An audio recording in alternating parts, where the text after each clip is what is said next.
Good morning, everybody.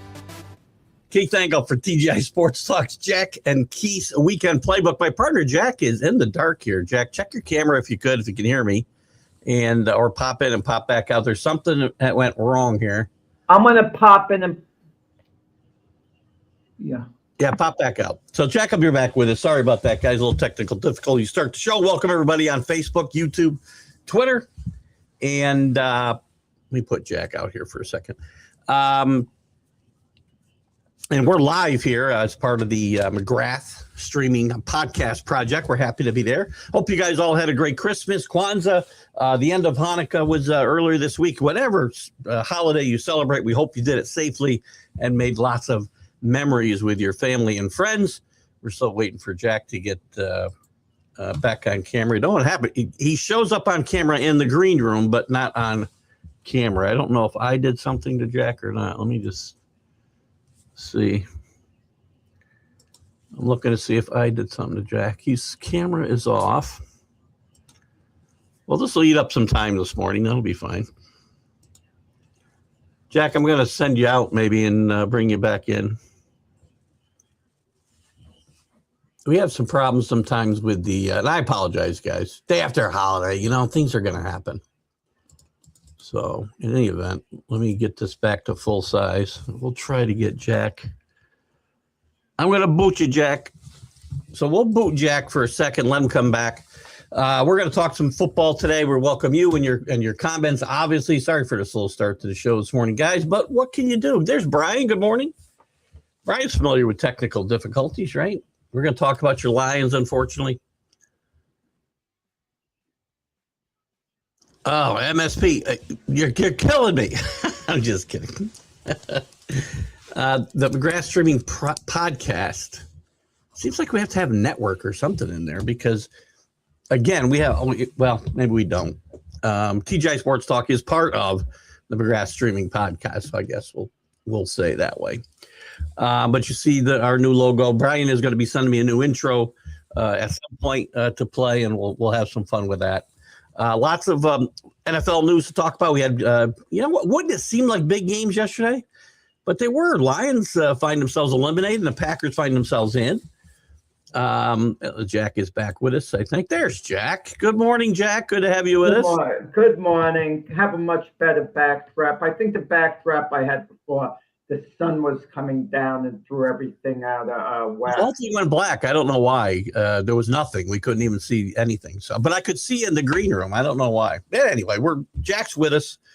Jack, I opened quickly with just talking about a little bit about the big games. Well, at first glance, you'd think, because the lines were big, all these road teams favored, and you think, these aren't going to be very good games. But they were important because the Lions find themselves eliminated. The Broncos stave off the Chiefs to remain the number one seed in the AFC, and I guess the least important game. Let me tell you, every game is important in this sense, Keith. The most games are important. Like you take the Cowboy game, and the Cowboys are now 7-8-1, and they play the Giants in the final game of the year. If they win that game, they're 8-8-1, and they can point to the season and say, we did not have a losing season. Yeah. And it is important. To other people, it isn't. They brush it off. Well, they didn't make the playoffs. But there's a big difference between 8-8-1 and 7-9-1, in my view. I mean, you avoid a losing season. You take something out of it. Even I remember your favorite coach, Bill Parcells, one of his seasons with the New York Jets. They were 2-8, and then they won their last 6 games. And I remember that year they finished 8-8, and I was proud. They didn't go to the playoffs, but they didn't have a losing season and came back and won the last 6. Also, didn't set them up for the next season. They had some great success the next season after that. Well, I'm not even talking about the carryover for the next year. I know people look at that for the most part. You just mentioned, and most people look at it the same way you do. But I like to focus on a particular season, and you avoid a losing season if you're the Cowboys. You were in a disaster. You were 8-8-1, and you improved over the year before, even if it was just marginally. But I have to admit, a team like the Kansas City Chiefs, who are now 6-10, big deal. 7-10 or 6-11 next week. That's got to be brutal playing that final game. You've been where they've been before. That was an ugly game last night. I mean, I don't know how. I have no clue how the Chiefs even stayed in that game. I don't know whether it speaks about the Broncos or not, but their time of possession was like double or maybe more. Before the last drive, the Chiefs they had 95 yards of offense and somehow were 3 points down, or 7 points down by the time they got the ball back. But it just the quarterback play, the backup quarterback play in this league is atrocious for the most part, except for a handful of guys. I don't. Maybe you mentioned Hendon Hooker yesterday. Maybe he should be playing somewhere. Well, I did in a private message for fun. People don't know about it. He's on the Jet practice squad now, but you don't know with some of these guys. They have to be given an opportunity. Listen, Keith, a number of starters in the NFL were backups in the past. I mean, they started, then they became backups, then they started again. We look at Sam Darnold, who just made the Pro Bowl. He was a backup for both the Panthers when he lost the starting job there and on the 49ers. And he was an intended backup on the Vikings as well. But those guys are not the guys I'm talking about. I'm talking about these guys like Max Brosmer is never going to be any better than he was yesterday. Josh Johnson, we already know about. The guy who played for the Chiefs has been on for 5 or 6 years. He's terrible. He's been on what, 12 teams, Josh Johnson? Josh Johnson's been on, at least 12 teams. He's been. Joshua Dobbs, I'm maybe confusing him a little bit. No, Josh Johnson's been on a bunch of teams too. And, I mean, we have to have better. Johnson was the quarterback for the 49ers when they lost to the Eagles and something or went out and I don't know. And then they brought back Brock Purdy, I think. He's been all over the place. We had a little debate going with Rick this morning. I don't want to hear about injuries. I mean, listen, Brian's going to come on with the injuries. Brian can look at his team objectively, so kudos to him. I don't want to hear about injuries and this and that. Listen, my Jets are arguably the worst team in football this year. Arguably. I mean, we'll see where they wind up in the draft. Regardless, they have 3 wins. But listen, we lost Elijah Vera Tucker, one of the best offensive linemen in the game. We lost him for the whole year. We lost for most of the season Garrett Wilson, arguably one of the best wide receivers. It's not an excuse. If you're bad, you're bad.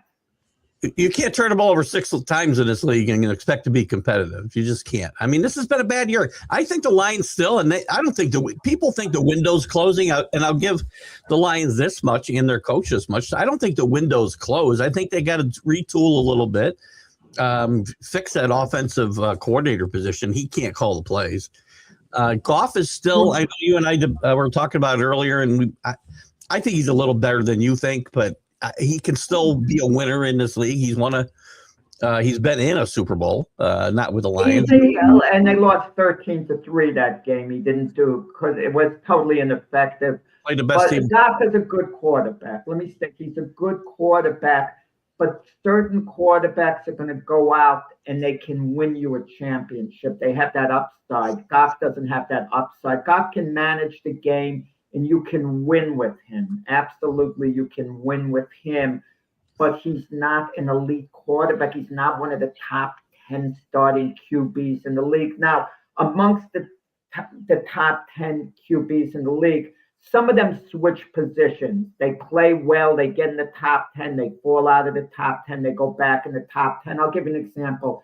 The way Baker Mayfield was playing early in the year, he was a top 10 quarterback early in the year, but then he fell out of it. He's not one this moment, but he can become one again if he gets on a little bit of a hot streak. He gets it all together. But Goff, just isn't quite that caliber. He's good though. The guys who are elite though, they stay. They don't fall up and down that list that much, right? They don't.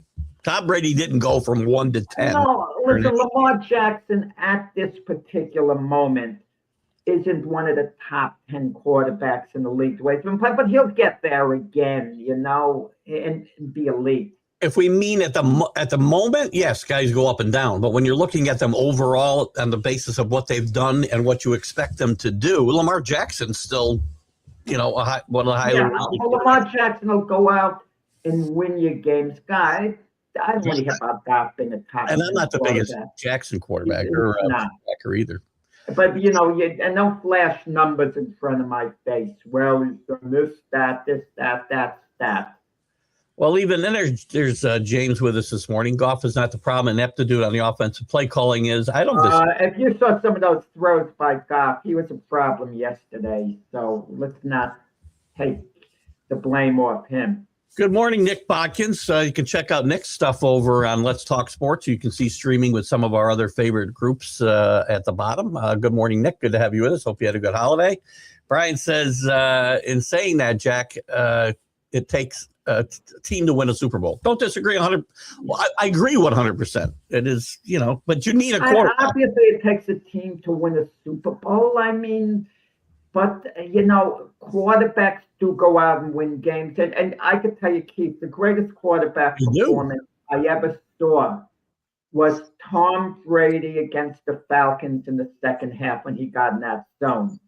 I mean, he was phenomenal. He went out and won the game for New England. I don't think any quarterback in history would have done it in that particular 1 hour frame. Let's call it for 1 hour. He was clearly the greatest quarterback player of all time for 1 hour. He got in this, like I said, in this crazy zone. Again, offensive line is bad. Offensive line plays. Everyone has a bad offensive line. Justin Herbert has a terrible offensive line this year. And look at the way he's performing. Tom Brady plays behind some of the worst offensive lines you can imagine, by the way. Yeah, I mean, listen, Goff is a good quarterback. You move forward with him because who are you going to get who's better than Jared Goff right now? I mean, you're not going to get anyone better. You're not going to draft anyone better the way they're drafting. You're not going to sign a free agent. I mean, if a guy like Sam Darnold miraculously became available, I don't sign him and play him over Goff or whatever. Goff is okay. Oh, Goff. He's just not one of the top quarterbacks. He's what he is. He's a middle of the pack, good quarterback. I think this team, again, Brian Prince points out, yes, offensive line play is very, very important. You can scheme around it for so long, but you know what? Your offensive line's bad. Your quarterback's under duress. He can't turn the ball over 5 times in a game. He just can't. Penny Sewell's gone to the Hall of Fame. Last I saw, he's one of Goff's offensive linemen. He has a Hall of Famer there, amongst others. But you need 5. Listen, the Lions, I don't think their window is closed. I would have thought before the season, because a couple of years ago, in heartbreaking fashion, they blew a big lead in the NFC Championship game to the Niners and didn't go to the Super Bowl. Last year, they had the best regular season team in the NFL. And okay, I'll concede injuries absolutely played a role in them losing to the Commanders. But the bottom line is they didn't overcome the injuries. They lost that game. And this year, you got the feeling they had to get it done. Otherwise, the window was going to close. I don't think it's quite closed because they have, for the most part, the same cast of players, same coach. But I think next year, that's it. If they don't win with what they have next year, I think, they're going to have to reboot at the very least. And I think the window, for the most part, is closed. Brian, I listen, I didn't say he was middle of the pack, but I think he is. I was just, while you were doing this and Jack was commenting, I was taking a quick look and I haven't even gotten through the whole NFC. I got 15 guys. I could go down the list of teams and out of 15 guys, I would take ahead of Goff. I don't want to hear the stats, Brian. I don't want to hear the stats. The Lions are 8-7. He hasn't played well in a number of those losses. Yeah. It's not been a good year for Goff. Listen, numbers are fine. I get it. I agree. But again, you got to win. And right now, I was going through here quickly. I'll do it for you, Jack. Yes or no? Drake May, better. May's better, 1. Josh Allen, not even a question. The 2. Dolphins, Jets, we aren't going to count. No. Aaron Rodgers, I'm not going to say. I want to know something. Could I make this? I can make the argument, though. Aaron Rodgers has had as good he has got. I mean, this year for what he's meant for the Steelers. But I'll give Goff. You want to know something? Considering Rodgers' age, Goff's youth, let's give Goff an edge over him. Not just this year either. I'm talking about quarterbacks I want going forward as well. Okay, so I take Goff. Obviously, Rodgers is right. His age. Oh, Rodgers out. Lamar Jackson is better. He hasn't had a great year this year. Jackson is better. Don't argue. Joe Burrow healthy is better. Burrow's better. Browns, no. Lawrence, I'll give him the benefit of doubt and say no on Lawrence, but he's wait. Hold on here. The way Lawrence has been playing and being on an upswing going forward, again, who's got more upside going forward? I think it's very close. Very close. Upside going forward. I think it's Lawrence is on an upswing. He's finally hit his potential. Yeah. Jacksonville we should be believers now. I would put Lawrence ahead of him right now as far as the going forward element goes. I'm going to stay even, so I still got 4. I'm going to say C.J. I got 5. C.J. I got 5, but we'll get back. C.J. Stroud, I would rate ahead of him going forward. I would as well. 5. Yeah. Daniel Jones, again, no, Goff over Jones. Certainly not Ward. Bo Nix is better. I think Bo Nix going forward. But it's close right now. Close. Bo Nix is close. I would take him over him, though. So I got 6. Herbert is definitely over Goff. It's close, but I'm going to say I don't think it's close. Herbert's had a disastrous offensive line, and he's had a really top of the line. Yeah, we'll give it to him. I got 7. Mahomes is definitely better. I don't care about his injury. Better. That's 8. Raiders, no. Hurts, no. Come on. Hurts clearly over Goff. That's not even close. I'm not a big Hurts fan.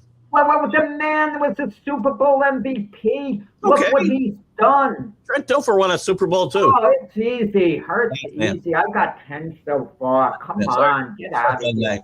Dak Prescott's better. Yeah, 11 to me. Healthy Daniels is better. Yeah. Giants, no, not yet. Caleb Williams. I know this will. I'm going to rate him ahead. I'm going to rate Goff ahead of Caleb Williams for now because Caleb Williams, even though the Bears are having a great year, granted, Caleb Williams has been a bit erratic, so I'm willing for the time being to rate Goff ahead. But if you're asking me who I want going forward, wait a second. Caleb Williams. I go back to Caleb Williams then because I think his upside is going to be greater. Jordan Love. 13. Close. Oh, boy. It's close. But God. Oh, boy. That one's close. Close. McCarthy, no. No. Young, no. Not yet.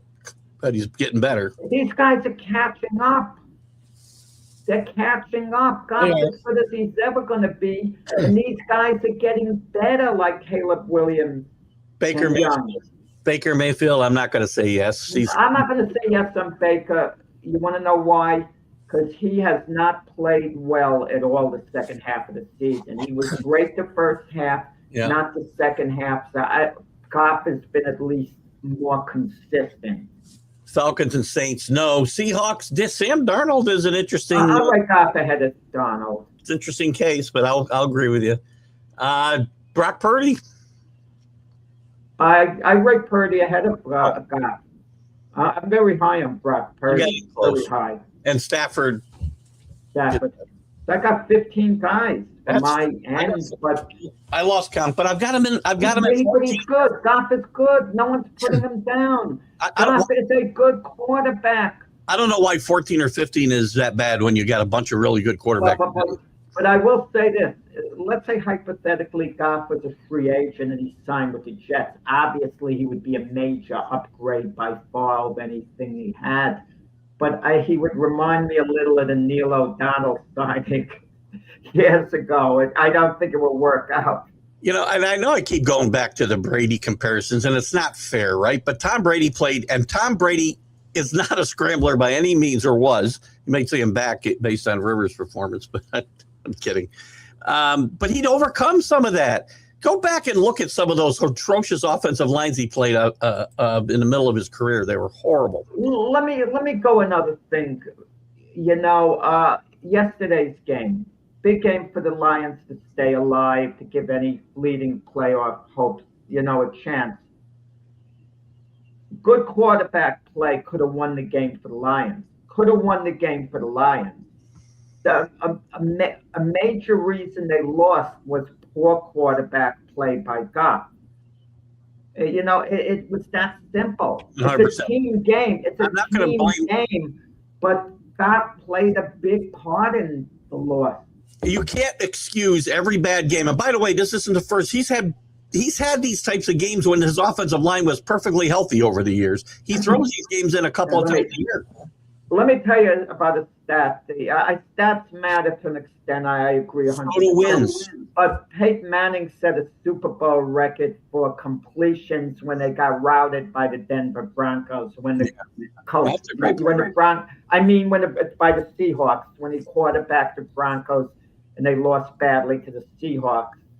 I mean, the stats looked good at the end, but the play wasn't. And again, now I'm going to sound hypocritical because I did say the stats matter, but the wins matter just as much as the overall numbers. Lamar's numbers are better than Goff. Lamar is miles ahead. Lamar at his best is miles ahead of Goff. It's a mismatch. It's an absolute mismatch. He's got 2 MVP trophies. It's a mismatch. Lamar's gone out and he's carried the team on his back at times.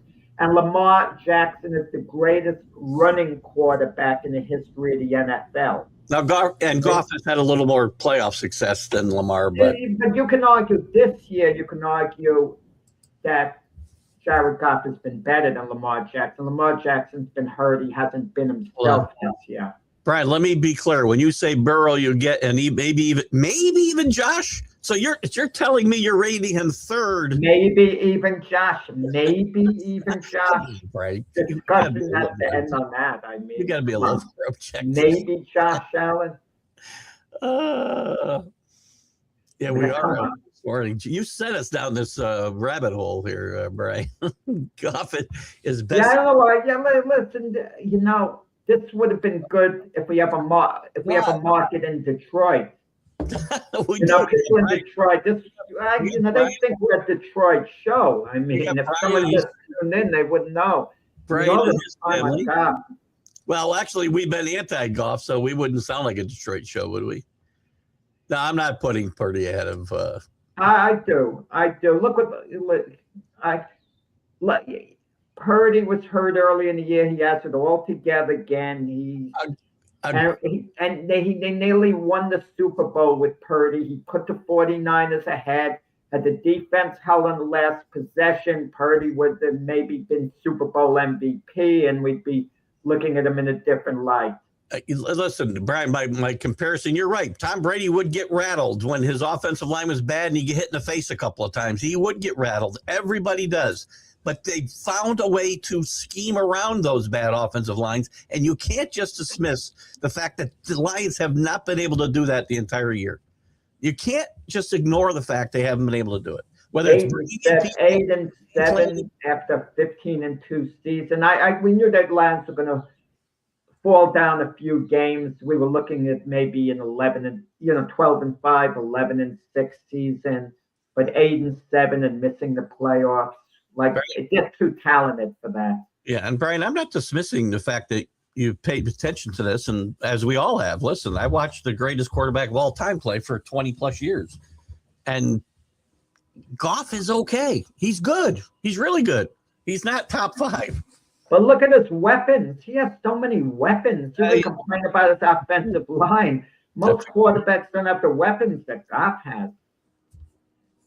I don't know whether Brian will poo-poo this or not, but I think, yes, Ben Johnson being gone is the big problem here. I'm talking about Goff over his whole career. Come on. I'm not talking just this year. The problem with the Lions is the fact that their coordinator, and Brian, I'd love to get Brian's opinion on this. With the Lions eliminated, this is germane to today's conversation. The big problem with the Lions, and I think Campbell's ego is the problem. That's why he took over the play calling. He wanted to show that he could do it as good as a guy who left his team and is in first place in his division. I think it's a lot of ego. He didn't do a bad job. On balance, Campbell didn't do a bad job when he took over the play calling. I mean, I don't think the team offensively has dipped at all. There's a reason he took over the play calling, because the offense wasn't really effective. He also coaches should. He also saw his former assistant in a hated rival doing very, very well and getting better every week. And I think he decided to take over the play calling to show he could do it as well. That's what I'm saying. Yeah, and he probably looked to New York and saw his former defensive coordinator's defense, being shredded. Aaron Glenn's defense is being shredded. And Aaron Glenn fires his defensive coordinator, Steve Wilkes, his guy. It's a different situation. Aaron Glenn, that's his specialty. He should have then taken over the defense. It's fine for coaches to get involved. If head coaches, if something isn't working, you should get involved. Dan Campbell should get involved in all facets of the team. He's a head coach. I think part of Dan Campbell is pissed off at how much attention Ben Johnson got over the greatness of this offense. No, Dan Campbell is pissed off over losing games. Yes, of course he is. I mean, you don't know his relationship with Ben Johnson. I know he's got an ego, and I know he's probably got to be steaming that Ben Johnson got as much attention as he did. And listen, I'm not really demeaning him, because part of what makes Dan Campbell a really good head coach is his ego and the way he approaches the game. I love the way he approaches the game, but he's overstepped here, and I think he has not done a great job calling plays here at all. That's pretty close. A lot of people have said that, Brian. Brian's in a long line of people here. Jets get rid of their two best defensive assets, and you expect defensive to do well. They weren't doing well when their defensive assets were there. They took a little bit of a dip, but whatever. If Aaron Glenn had called up. Quentin Williams and Sauce Gardner, you mean? If Aaron Glenn had gone there, I would have absolutely counseled him not to take that job if he'd asked me a question. Oh, God. Anyway, line's done. Packers in. Packers still want a chance to win the division, though. Maybe this is a break for the Ravens tomorrow, because they play the Packers and have to win. Packers still have something to play for, though. If the Packers make a serious playoff run, it's going to have to be because Jordan Love, Josh Jacobs, their offense on balance really comes alive. Really, really comes alive in the playoffs. And listen, a couple of years ago, they made an unexpected, I don't want to say an unexpected playoff run. They upset the Cowboys, nearly beat the 49ers. But with Micah Parsons out for the year, he was supposed to be the difference maker, and he won't be there for the playoffs. So that's a big blow. Morton was 5-3 before Dan took over. His record's 3-5 cents. But the stats have been bet on the Campbell, I believe. If you're a big stat guy, but again, if you're trailing in games, you're going to throw up a lot of big numbers, right? So, yeah. That's what happens. What else yesterday? At the Bronco KC game, just to touch on it one more time. The Patriots have a better chance when you look at a lot of the computer readouts of getting that number 1 seed, because they've got the Jets and Dolphins left, and the Broncos still have to play the Chargers next week. Chargers with a big game tomorrow against Texans, and the Chargers still have a chance to win this division. I think the Chargers win this division. I don't see the Broncos beating the Chargers next week. Yeah, interesting game, and you don't know how the coaches are going to look at things, especially when it gets to the last game of the season. Because if you go all out to win the game, and listen, the Patriots aren't going to have to go all out to win the Jets, to beat the Jets and Dolphins. But then again, this is the NFL. If you're lackadaisical on a given game, anyone, and I mean anyone, can beat anyone else. Look what happened to the Patriots a few years ago when they lost the bye. Okay, they lost to a Miami Dolphin team who they beat something like 56-3 early in the year, who they annihilated. And then in the last game of the season, when it meant a lot, they actually lost the game. and they lost the bye, and they had to play in the wild card round. And once that happened, you knew their season was over, and they lost that game, and it was sayonara. They were horrible in that game. Tom Brady's last game as a Patriot against Mike Vrabel. Even the Jets are capable of beating the Patriots. The defense could show up on a given day. They can get inspired, make a few big plays, and it'll be interesting to see how Vrabel, plays it at the end, because you are going to want to rest players in anticipation that you're not going to get the bye. You want to go into the game healthy. And it's only a week away, so we'll see. Well, stats do matter. Wait, that's old stuff. Get it off the screen. Now, we talked about that before. Why is it coming up? Because I'm putting it up there, that's why. If I see something... Well, we're done with the Lions. Get out of here. Come on, the Lions are done. They're eliminated. Relax. They're eliminated. I gave them a lot of time. I gave them extra time. They don't have extra time because there's not a 20-second delay. You were supervisor, right? You were supervisor. Can you imagine someone coming into your office? Supervisor. They need overtime work. They need extra money overtime work. You give them as many overtime hours as you could possibly do it. And they come in and they're asking for more. You kick them out of the office. Enough. I gave you all the overtime hours that were available. I apologize for Michael coming in from UK watching Jack berate me over here. Yeah. I apologize for that. So anyway, I got control of this board over here, and I'm not going to let people's comments. You got ego. You're calling the plays how you want it, like Dan Campbell. Your ego's there. That's what I do. Again, a lot of big. Let me run down some of the games this weekend. 2 tomorrow. Actually, pretty good games. Texans and the Chargers. Packers and Falcons tomorrow, another good game. Steelers Browns is a bigger game than you think, because I think the Browns can beat the Steelers. I'll tell you, but the Ravens are going to have to beat the Packers for it to mean something. That's the thing. If the Ravens beat the Packers and the Steelers lose, that sets up a divisional, game to see who wins the division, goes in the playoffs between the Ravens and the Steelers, the last game of the season, and that'll be fun. Huge. Bucks with a big game against the Dolphins. That's not a given. Potentially it's a big game. And if the Panthers lose to the Seahawks, yep, the Bucks can lose to the Dolphins and it would mean nothing at all. Because the final game of the season would settle the division, Carolina at Tampa, and Tampa's going to win that final game. But the only way I see the Panthers, the best way I should say, I see the Panthers winning the division is if they beat Seattle, of course, and the Buccaneers get upset by the Dolphins. But my buddy Frank Laterza, who's a big Dolphin fan, says it's a lock for the Buccaneers with Quinn Ewers quarterbacking, getting his feet still wet. And Miami now again in a little disarray. I think they're good medicine for the Bucks to straighten out. The Bucks have a bad mindset right now. If they don't win this game Sunday, they have zero chance of winning next Sunday. I already think they have zero chance. But if Seattle, I think the Panthers actually have a chance of beating Seattle because the Panthers are playing at home. They're in a good frame of mind. But it only means something to the Panthers if the Buccaneers lose to the Dolphins. Yeah.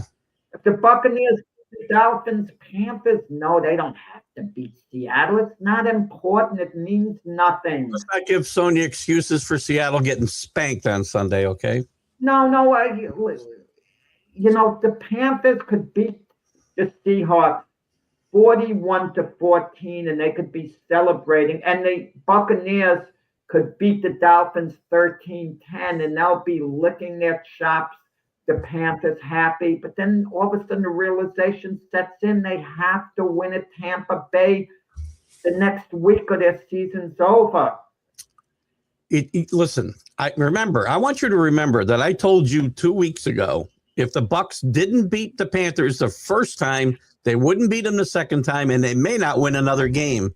And I think I'm going to stand by that. I don't think the Bucks win another game.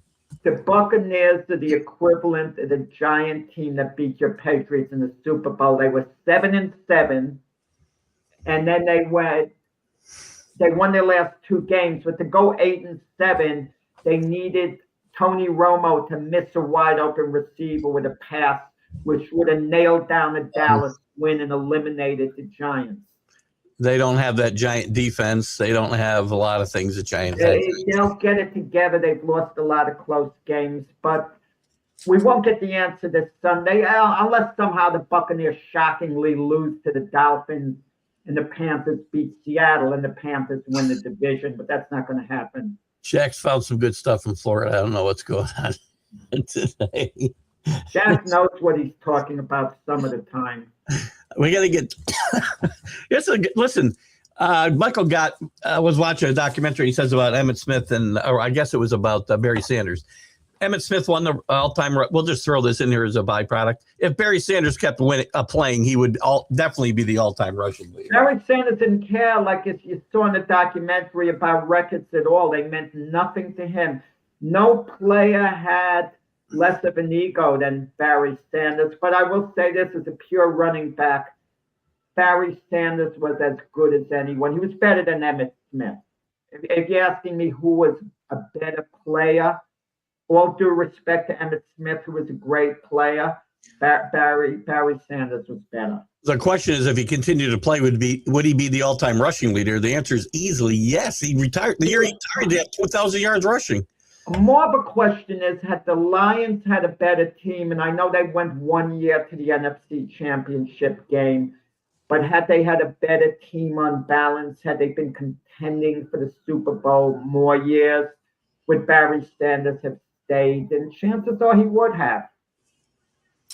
Barry wanted the records. Losing changes his mind. There you go. Losing weighs on you. You can't. That's tough. Yes, Michael. It has been a very interesting and strange NFL season this year. So that's why every week.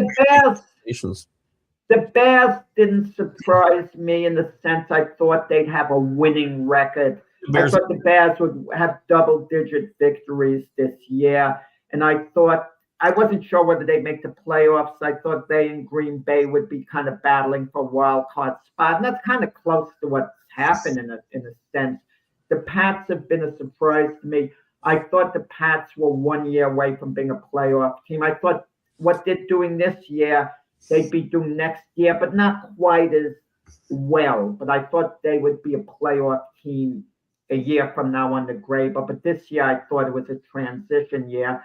So that's my receipt. I thought the Pats would be like a 6-11 team in transition, and Graber would get everything straightened out for the following year. But listen, phenomenal year. There's so many good candidates for Coach of the Year, Keith. Graber is obviously one of them.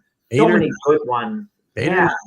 Right. Mike McDonald at Seattle has been phenomenal. Yeah, While Shanahan has quietly slipped under the radar. You know, done the best job. He might have done the best job. Yeah.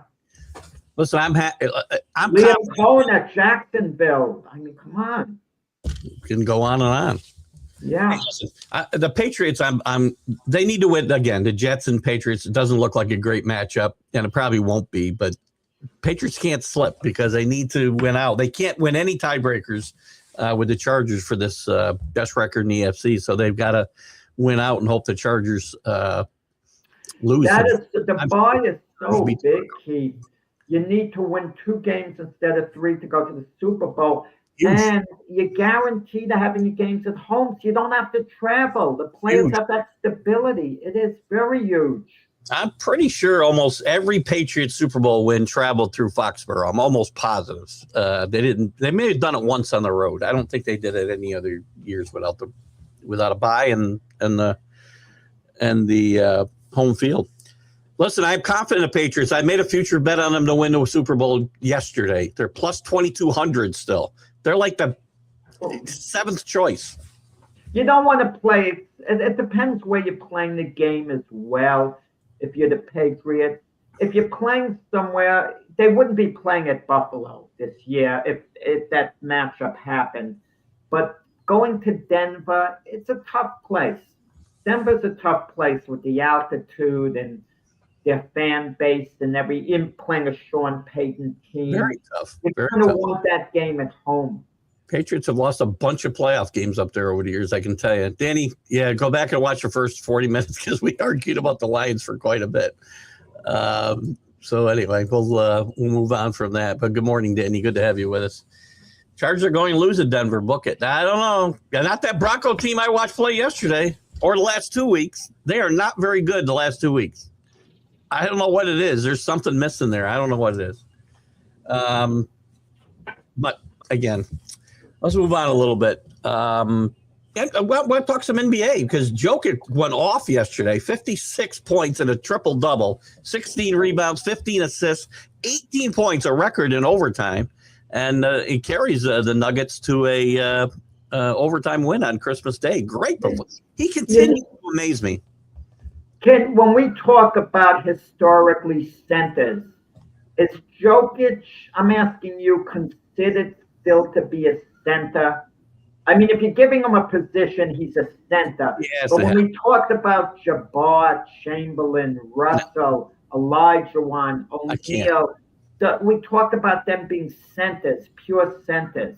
Now, if we talk about Jokic being a pure center, we might arguably be able to say he's the greatest center of all time. I'm not saying that point blank, but it's a different era from Chamberlain and Russell. The game's a little different. I could make the argument, if you gave me a choice, who would I want? Jabbar, O'Neal, or Jokic? If I said Jokic, I mean, I might have a valid point. Let's say all of them are available to put on my team. I might say I have the best chance of winning with Jokic, perhaps. I can take Jokic and one of the other guys because he doesn't play center all the time. There's no positions today, right? They just kind of play everywhere. A handful of guys, right, have certain – there's still a few centers. But the great players, they don't really have a position. Let me change the narrative.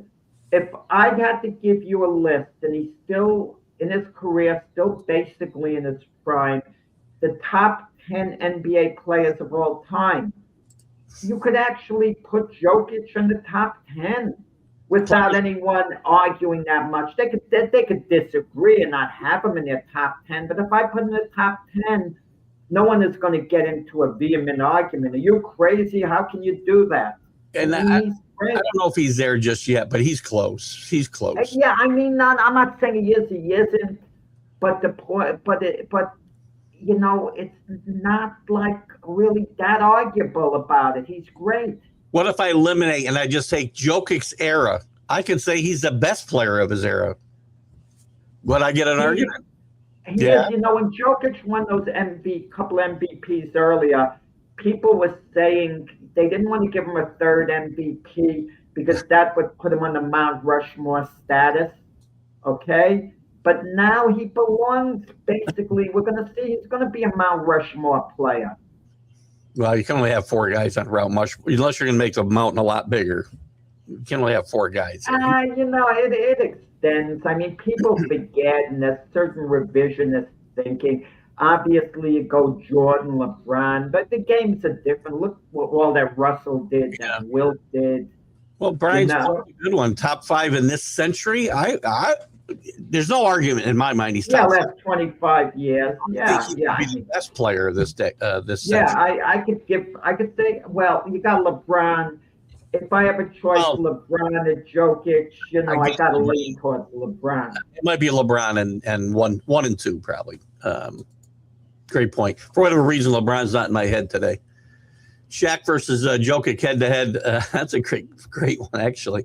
I'd send Shaq to the foul line all day and just let him. Jokic is a better player than Shaq, but Shaq was stronger and maybe a little more dominant, you know, but Jokic was better all around, and he'd find different ways to win. Shaq is probably the last great true center, right?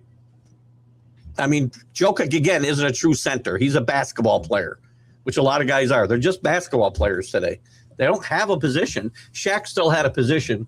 So if you want to rate centers, and Jack would – I don't think they even play each other probably. I'd put somebody else on Shaq, not Jokic, because I want to follow him all day. You know, Jokic would be able to finesse Shaq and play well against him, and Shaq would play well against Jokic by playing in the low post and doing things by force. Yeah, and he's going to get Shaq away from the basket if Shaq's going to try to guard him because he's all over the court. He's a phenomenal. He's a freak of a player. He really is in my mind because he's got a dad bod. He's out there playing, the whole freaking game. I don't know about load management. I've never heard about Jokic and load management. There probably is, but And it's still phenomenal what Will Chamberlain did in that season. That I believe was the season that he averaged 50 points. He only missed 13 minutes the whole season, including overtime games. And say what you want, players did run up and down the court. Yeah, they did, and they wore the shoes that they wore, like the Pro Keds, the Converse, or whatever they had on their feet, weren't as good as the footwear that they have today. Not nearly. Yet they didn't get hurt, and these guys would be jumping, rebounding, running. They might have been wearing flip-flops out there compared to there was something with society, Keith. Even myself as a runner, I remember when I was young, I would get a pulled hamstring muscle. You know how long it would last? 3 days. Then I'd be back out there running again. In this day and age, a guy gets a hamstring, he's out forever. Look at, Anthony Davis yesterday. He gets hurt again. And the way Cooper Flagg is playing for Dallas, and I thought to myself, could you imagine Kyrie comes back and he's the old Kyrie, which is a very distinct possibility, and Flagg continues to improve and he's kind of the next Larry Bird in a way, which he might be when all is said and done, maybe on that level, arguably, and Anthony Davis stays healthy. And when he's healthy and on the top of his game, you could argue he's one of the best players in the NBA. And imagine the Mavs won the NBA championship and they have the parade. Do you think they invite Nico Harrison? Would the fans boo Nico? Could you imagine they win the NBA title and Anthony Davis as maybe even MVP of the series? Nico all of a sudden turns into a hero maybe at Dallas.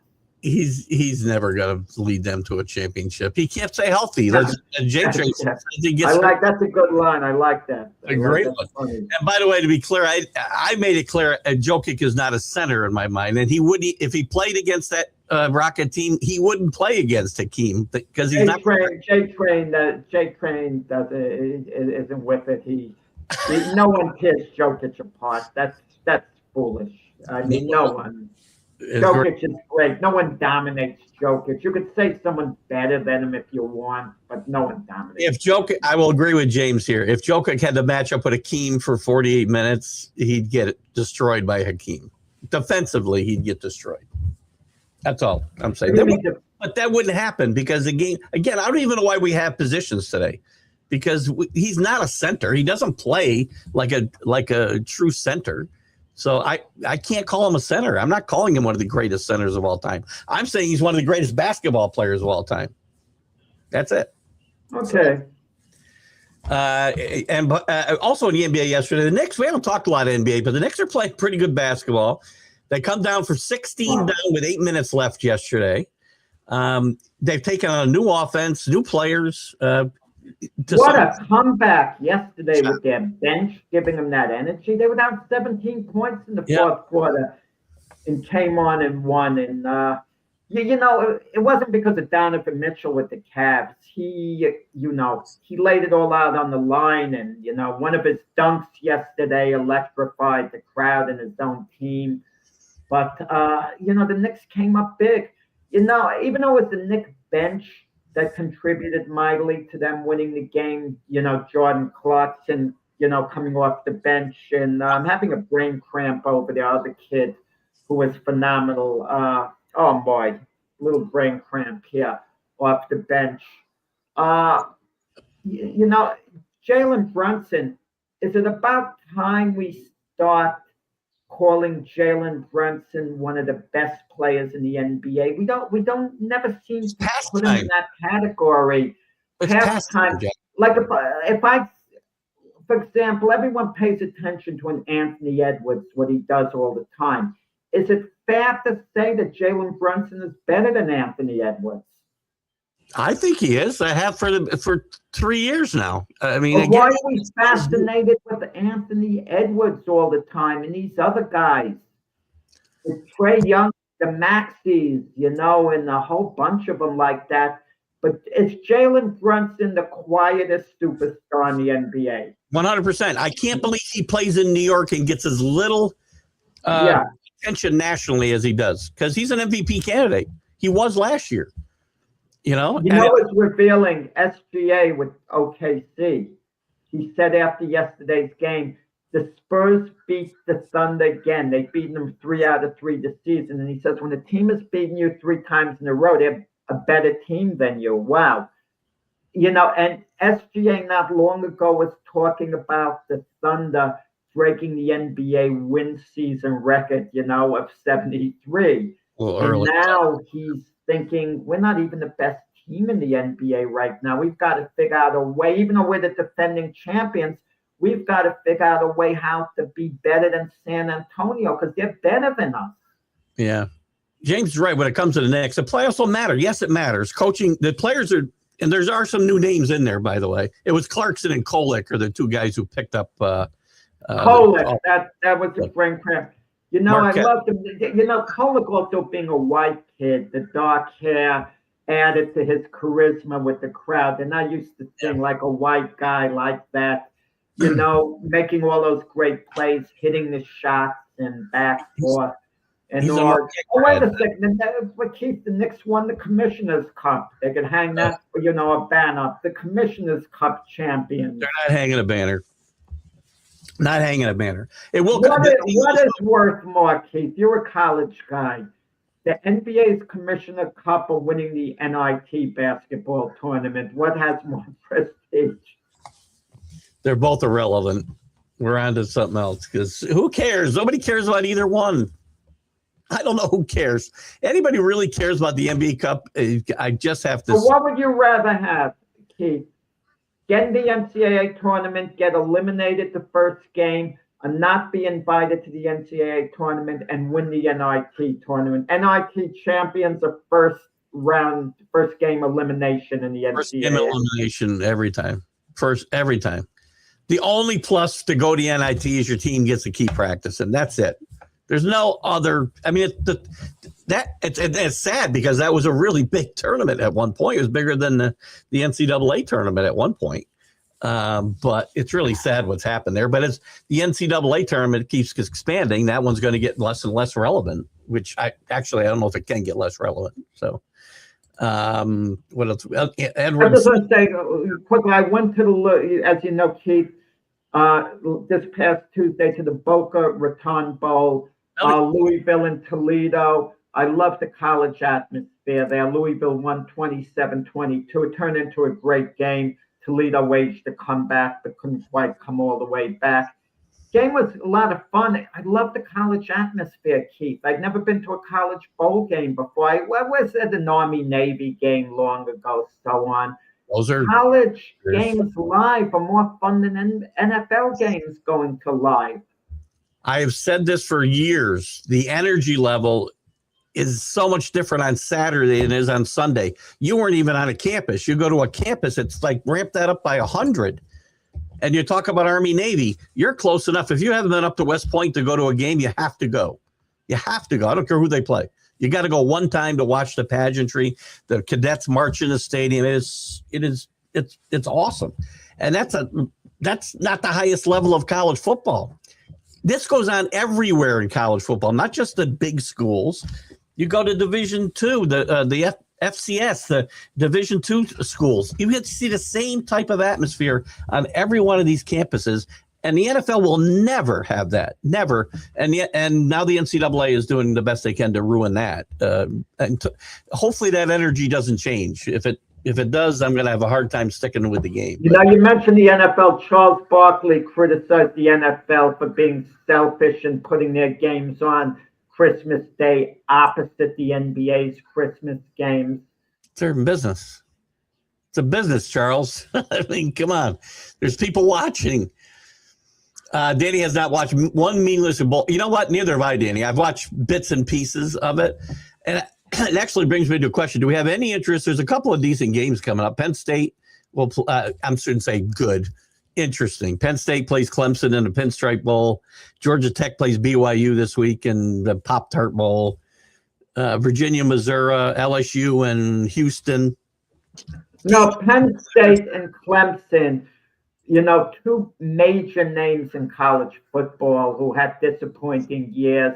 They kind of reminded me of a book I read, on the Arnold Palmer, Jack Nicklaus so-called rivalry, even though we know Nicklaus was by far better. When they were past their primes, they found themselves playing for 24th place in in one of the Masters tournaments. But even though they were out of contention, the cameras followed Jack and Arnie going against one another because of the name value. And that's how it is with Penn State and Clemson, especially at Yankee Stadium. I've never been a big fan of the Pinstripe Bowl, but, I don't know. I'll watch this. The only game I can think I might have some interest in is Georgia Tech BYU. I might. We'll see. Again, I'm up against I got the NFL going on too. So, plus family still in town. They don't go home. You think that'll be playing? To Brian's point here, we'll go over a couple of minutes. I got a question for you about baseball before we go too. Where's Brian? Comment. I see a lot of debate about this stuff on social media. Do you think they should play games on holidays? Now, Yeah, of course. So, listen, it's not disrespectful playing a game on a holiday. I know the players. Don't watch it then. And I've never had people in my house saying, well, don't turn the football game on Christmas. Everybody wants to watch the ball games. Everybody. Well, you compromise. You keep the sound off. Yeah. Keep the sound off, TV on. I can understand the sound being on kind of conflicts with people talking, but keep the darn sound off. Listen, it goes on at things like weddings. If there's a major game in the World Series, people are going to be sneaking out, looking on their phones at what's going on. When the Minnesota Twins win the World Series, I think it was 1991, 87. I forgot which year. 1987. Frank Viola was the starting pitcher for the Twins. It was his brother's wedding. When the wedding was planned, they didn't know the Twins would be unexpectedly in the World Series.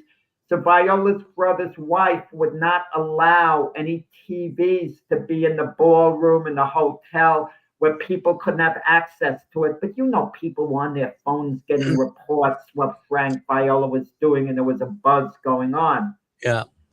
Brian makes it clear he's not talking about the fans. He's talking more for the players. And if it's a religious observance, the player shouldn't play if he feels strongly about it. And the team has to understand, and the fans have to understand. In case closed, if it's a religious observance. Of Sandy Koufax is Jewish. The opening game of the World Series in 1965, the Dodgers played the Twins. Koufax didn't pitch because it was Yom Kippur, a holy Jewish, holiday. He elected not to pitch. That was his choice. And, and that's the way it went. And it was accepted. It's a little different because, Yom Kippur says you don't actually do anything, correct? You don't. Yeah, but it's an individual choice. I get it. No players ever sat out Christmas Day because of religious beliefs. If they have that belief, everyone has to accept that's the way it is. If things happen. Look, players have their wives going into labor during a big game. What happens if it's the Super Bowl game and the player's wife is going into labor at any moment and the starting quarterback leaves to be at the hospital? Are the fans going to call him selfish? Come on. It's not like they're first responders. There's a very high demand. That's the only reason around. They're only exactly. Right. Good point by James. Great restaurants point. Are open. Places are open. Not a lot of restaurants. Not a lot. Listen, not a lot. But I got Chinese food yesterday. It was open, a restaurant. But the point is, certain things have to be open, in society, and should games be played? We have an option not to watch it. If we feel strongly that they shouldn't, then we shouldn't watch the game. Listen, I want to switch gears before we get out. I do have to ask you one question about boxing. And any boxing news we need to talk about, by the way? I'll throw that out there. No, there's some fights in Japan, that's somewhat meaningful in the lighter weight division Saturday. But I think it's gearing up the fight I'm looking forward to next month, Teofimo Lopez and Shakur Stevenson. I just interviewed Lopez, and I'll have a big story coming out on him in a couple of weeks. Cool. Jack's book on Michael Spinks will be coming out. Yeah, that's finally supposed to come out next month. The final draft, finally everything looks clear, but the publishers, who are signing off right before it goes to press, they're on vacation right now, as many people are, and they'll be back shortly after New Year, and then I'll have a set date. Make sure I'll have Michael Spinks on this. I'll have him on this show with us as well. Absolutely. And make sure they make it available on Kindle for us guys who are up to, up with the times. Yeah, I know the real reason you want a Kindle, Keith. You just want to spend the $5.99 as opposed to the $20 paperback or $30 hardcover. Yeah, you're not fooling me. Come on, get out of here. That's the whole reason. But that's part, well, whatever. Get some money. I'll do. I'll buy it, Jack, for you. I'll buy the book on Kindle for $5.99. I'll send you the other $20. How about that? Yeah, I wouldn't know Jake Paul. I've never had any interaction with Jake Paul at all. Not directly, indirectly, and I think it's most people I've had interactions with who've been in boxing, even if it's brief. I had an interaction with Donald Trump when he was in boxing, with Muhammad Ali, extensively with Joe Frazier, with Holyfield, extensively with Sugar Ray Leonard, guys like that. The one big name I never had an interaction with, only one big name that I could think of. Well, there are a couple of big names, but I never had an interaction with Roberto Duran. For whatever reason, I had my photo taken with him and a couple of other people, at the International Boxing Hall of Fame, but I never actually interacted with him. I heard he was asked, and he said, "No mas, Jack." So that's what he said. So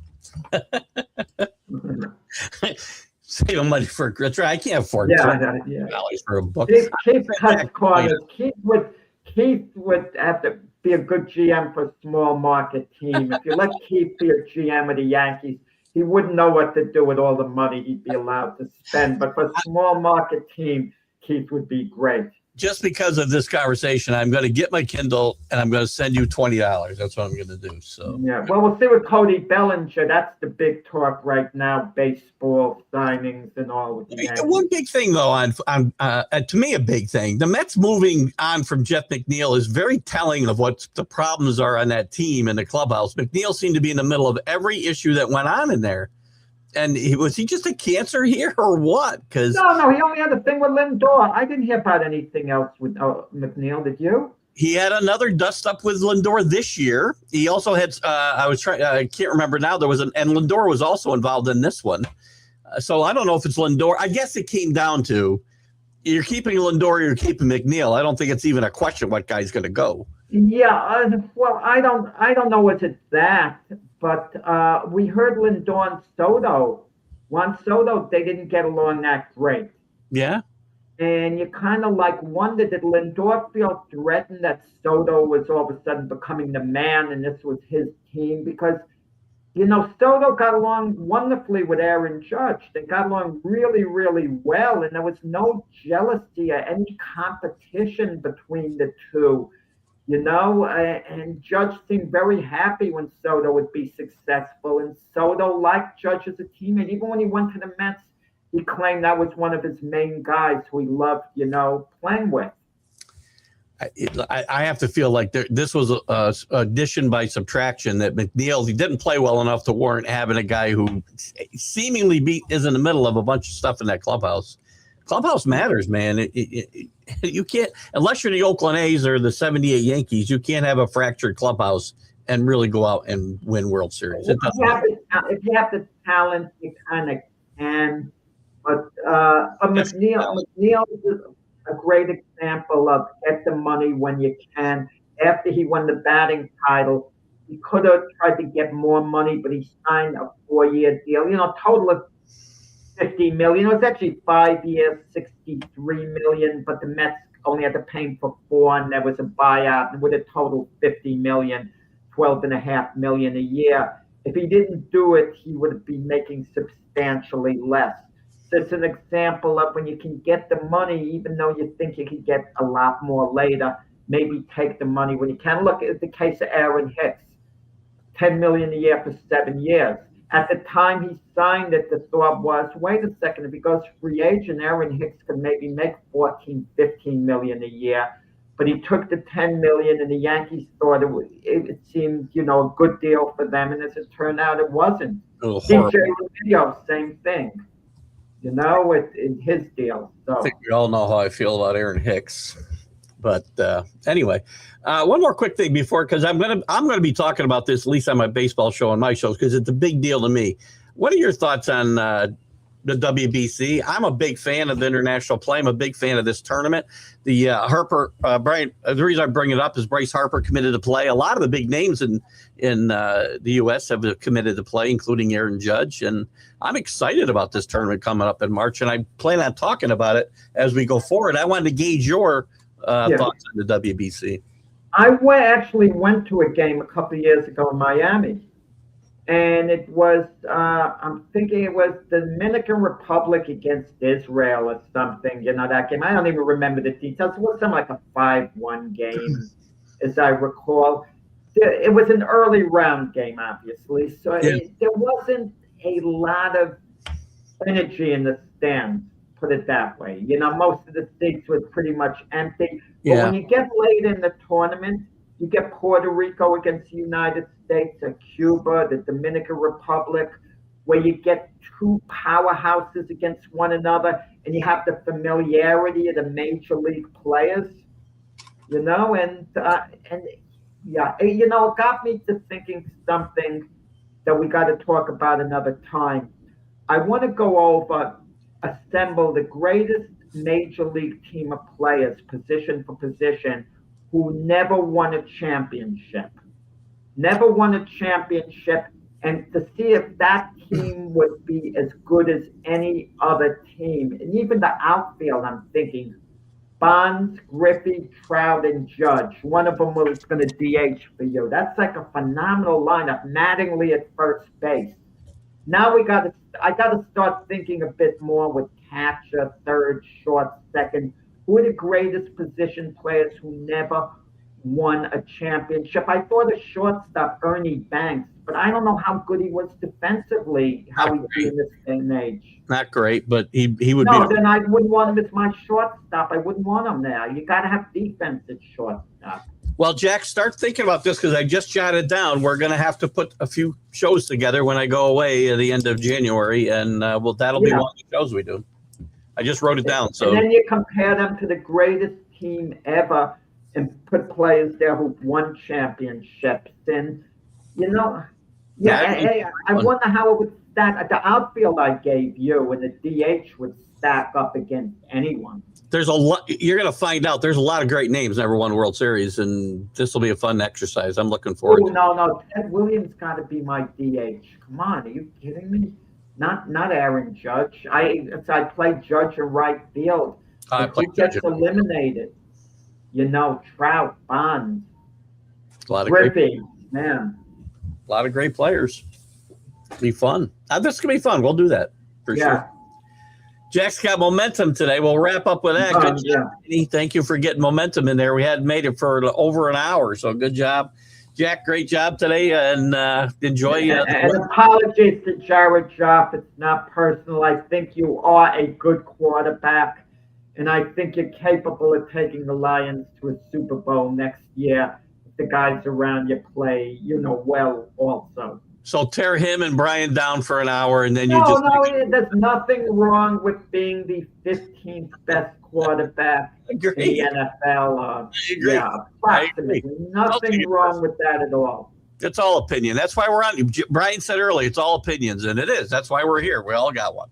So watch Jack. I'm going to get Brian out as a debate question tomorrow. We'll allow Brian to get it out of the system in the debate show. Yeah, I wouldn't want to be you tomorrow. I have to tune in, I think. Maybe we'll see. Listen.